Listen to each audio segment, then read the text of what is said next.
नमस्कार दोस्तों। आगे की सीरीज़ में ऑर्गेनोन की सीरीज़ में आगे के एफॉर्जम्स, इससे पहले हमने पिछले वीडियो में देखा इंडिस्पोजिशन, जहाँ पर हैनीमैन सर ने बात की कि कब हमें प्रिस्क्राइब करना है और कब नहीं करना है। ठीक है, इसके बाद आते हैं 52 एफॉर्जम, जिसमें हैनीमैन सर आगे के कुछ एफॉर्जम्स में सिम्टम्स के बारे में बताते हैं, क्योंकि यहाँ पर क्या कहा जा रहा है कि सब बार बार यही बोला जा रहा है कि हमें सिम्टम सिमिलैरिटी मिलानी है। तो इसके आगे हैनीमैन सर अब सिम्टम्स को डिस्क्राइब करते हैं कि किस तरह के सिम्टम्स को हमें इम्पॉर्टेंस देनी है, मोर इम्पॉर्टेंस देनी है, और किन सिम्टम्स में बहुत ज़्यादा फोकस नहीं करना है। ठीक, तो आते हैं हम 152 एफॉर्जम, जिसमें हैनीमैन सर लिखते हैं if an acute disease is very severe, the symptom of which it is composed will be so much more conspicuous and numerous।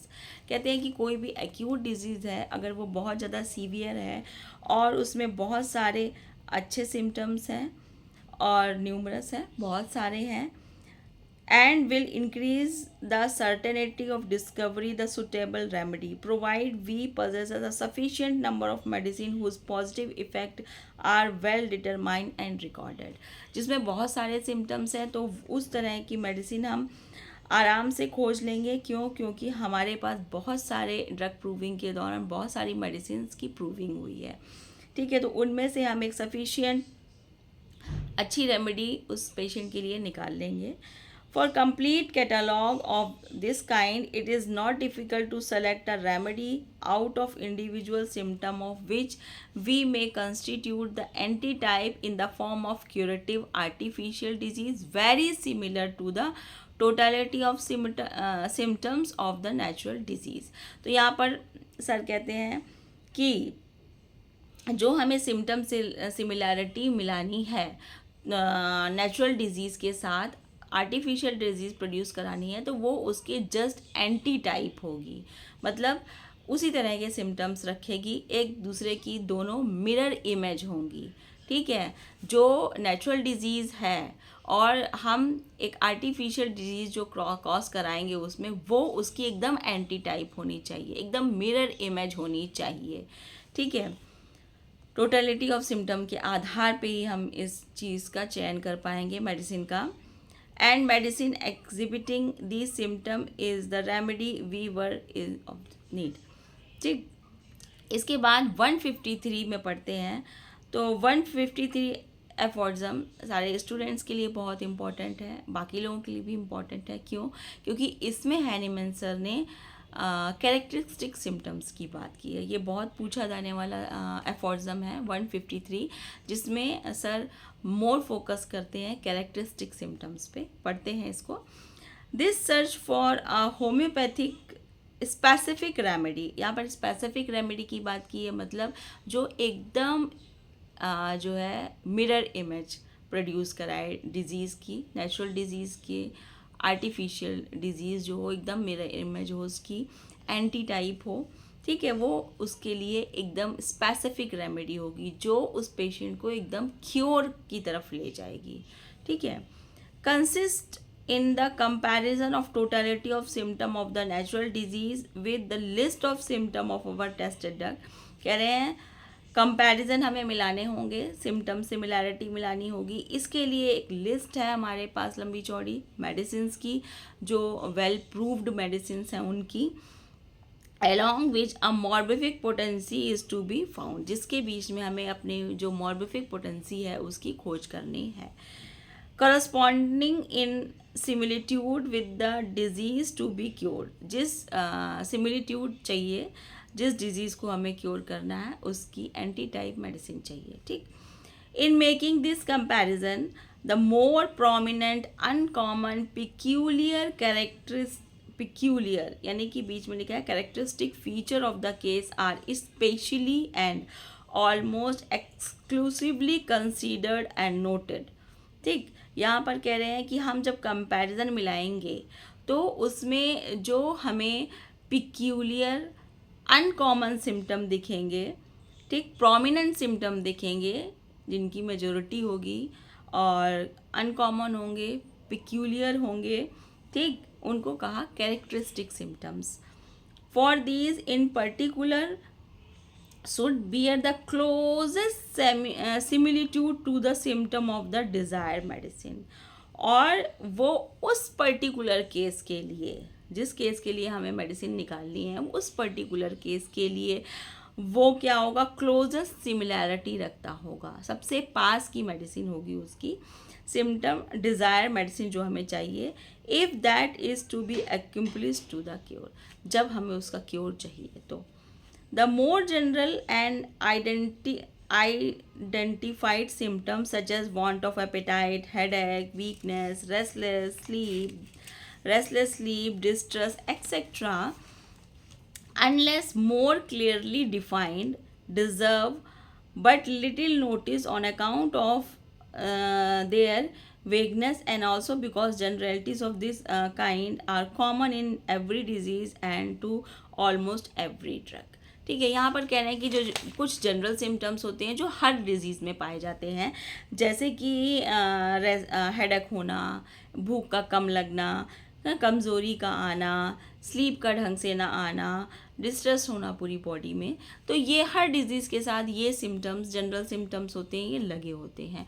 तो हमें पिक्यूलियर अनकॉमन सिम्टम चाहिए, जैसे कि बहुत सारी ड्रग्स हैं, ठीक है, किसी में फ़ीवर है, फ़ीवर के साथ ठंडी लग रही है, चिल है, किसी में फ़ीवर के साथ स्वेटिंग हो रही है, किसी में फ़ीवर के साथ थर्स्ट है, बहुत ज़्यादा प्यास लग रही है, किसी फ़ीवर के साथ जो है थर्स्टलेस है वो पेशेंट, किसी फ़ीवर के साथ हेडेक है, किसी में वॉमिटिंग है, ठीक है, नोज़िया वॉमिटिंग है. तो ये पिक्यूलियर और अनकॉमन सिम्टम हैं. ठीक, तो ऐसे सिम्टम्स पर हमें जोर देना है, और ऐसे सिम्टम्स किन रेमेडी में मिलेंगे उसका एंटीटाइप हमें ढूंढना होगा. तो सर ने जोर दिया कैरेक्टरिस्टिक सिम्टम्स पे, यानी कि पिक्यूलियर और अनकॉमन सिम्टम. किसी में बहुत ज़्यादा ठंडे पानी की मतलब प्यास है, किसी में माउथ ड्राई है लेकिन उसको फिर भी प्यास नहीं लग रही है, ठीक है, ये अनकॉमन पिक्यूलियर है. किसी में क्या है कि चिल के साथ प्यास लग रही है ना, मेडिसिन में कि ठंडी भी बहुत है और प्यास भी लग रही है, this is uncommon and peculiar. तो ये सिम्टम यहाँ से मेडिसिन, ये मेडिसिन की एकदम जान होते हैं. अगर ऐसे सिम्टम्स वाली मेडिसिन हमें मिल जा रही हैं, ठीक, डिजीज़ में अगर पाया जा रहा है, और इससे तो इससे हम फटाक से मेडिसिन का चयन कर पाएंगे. तो इसके लिए हमें रिपर्टरी की मदद लेनी पड़ेगी, ठीक है.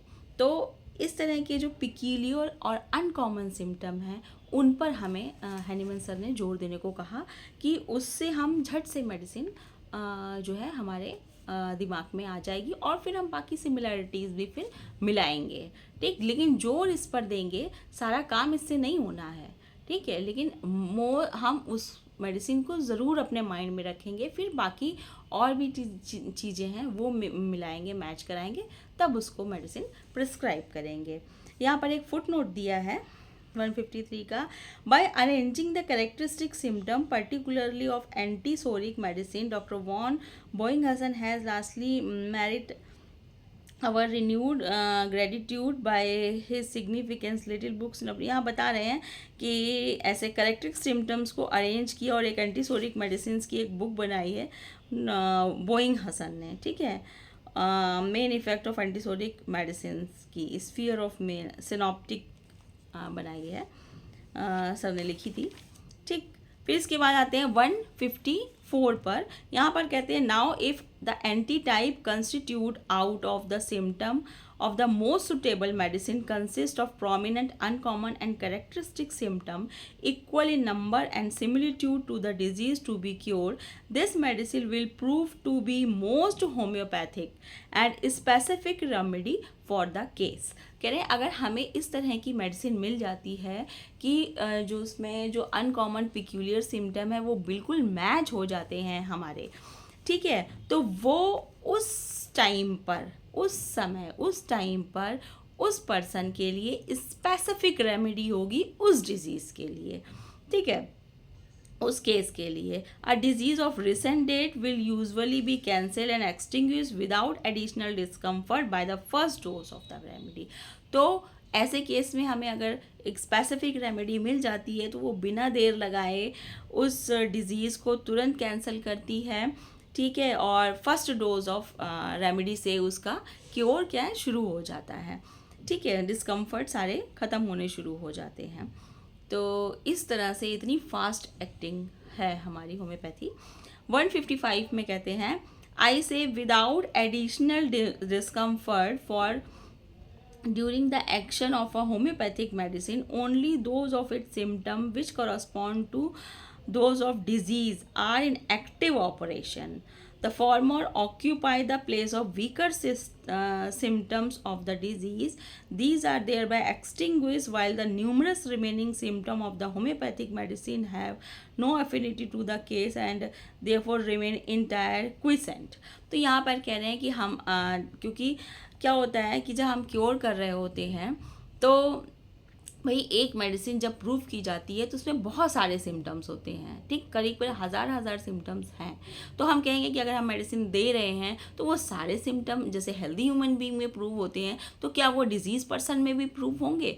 नहीं होंगे। यहाँ पर हैनीमैन सर इसी बात की चर्चा करते हैं कि जब हम सिम्टम्स इस तरह की स्पेसिफिक रेमेडी देते हैं, सिम्टम सिमिलैरिटी मिला करके देते हैं, तो उस टाइम पर जो सिम्टम होंगे तो वो जो कि वो सेंसिटिव एरिया होगा जो वो डिज़ीज़ कॉज की है उस एरिया की, तो सेंसिटिव बंदे, सेंसिटिव ऑर्गन, सेंसिटिव एरिया में मेडिसिन जल्दी एक्ट करती है।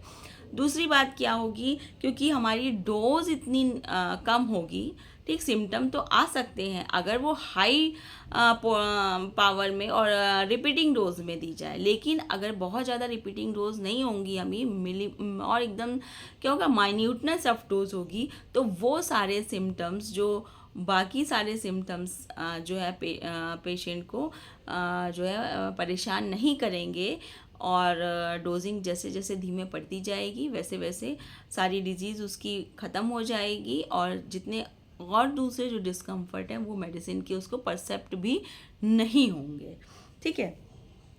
वही यहाँ पर बता रहे हैं सर कि no affinity to the case and therefore remain entirely quiescent, वो सारे सुप्तावस्था में वैसे ही कि वैसे पड़े रहते हैं, वो शो ऑफ नहीं करते हैं वो सिम्टम्स, ठीक। Scarcely anything is perceived of them during the gradual progress of improvement. कह रहे हैं कि ग्रेजुअल जो है पेशेंट क्या होगा, इम्प्रूव होगा और वो सिम्टम्स उनको बिल्कुल भी परसीव बाकी सारे सिम्टम्स नहीं होंगे।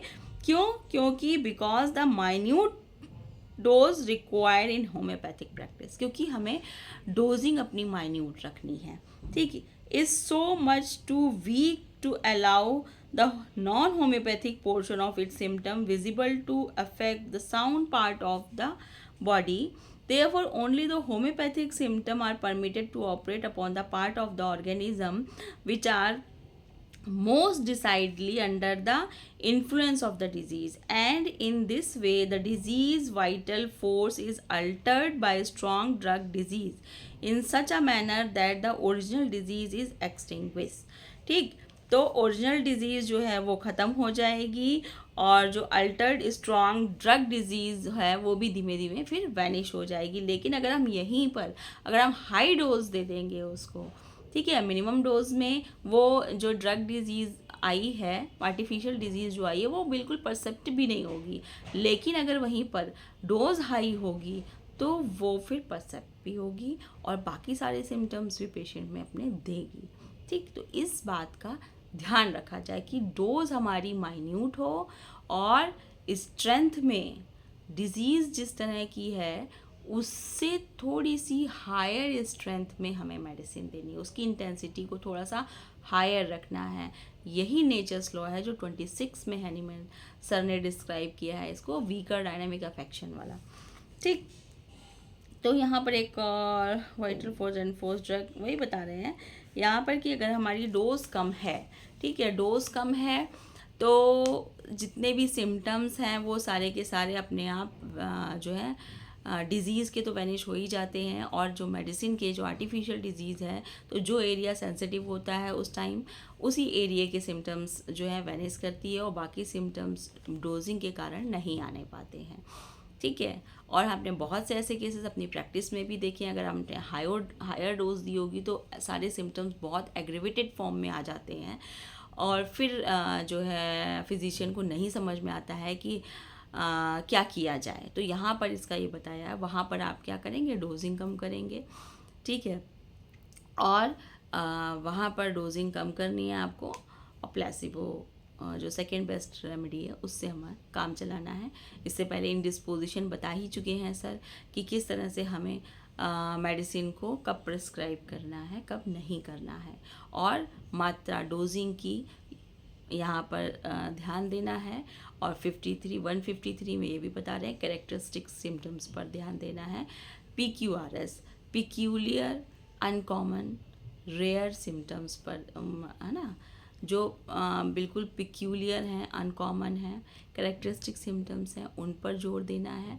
उस पर ध्यान देंगे तो मेडिसिन एकदम स्पेसिफिक रेमेडी मिलेगी उस डिजीज़ के लिए उस टाइम पर, ठीक है, जिससे कि हमारा वो पूरा क्योर की तरफ ले जाएगी पेशेंट को, पेशेंट पूरी तरह से ठीक होगा।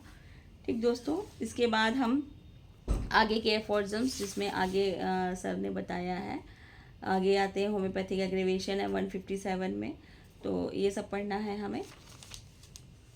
तो क्योंकि हमने अभी पहले पढ़ा कि हमें क्या है, कब नहीं प्रिस्क्राइब करना है, फिर उसके पढ़ा माइन्यूटनेस ऑफ डोज की बात की, फिर यहाँ पर बात कर ली हनीमैन सर ने कि किस तरह से जो है मेडिसिन अगर हम माइन्यूट डोज में रखेंगे तो सारे सिम्टम्स नहीं आएंगे, ठीक है। और अब इसके आगे बात करेंगे कि अगर हमने उसको डोज थोड़ी सी भी बढ़ाई तो क्या होता है, होम्योपैथिक एग्रीवेशंस होते हैं। ये भी हम अपने ड्यूरिंग प्रैक्टिस देखते हैं, इन सब चीज़ों का भी सामना करना पड़ता है।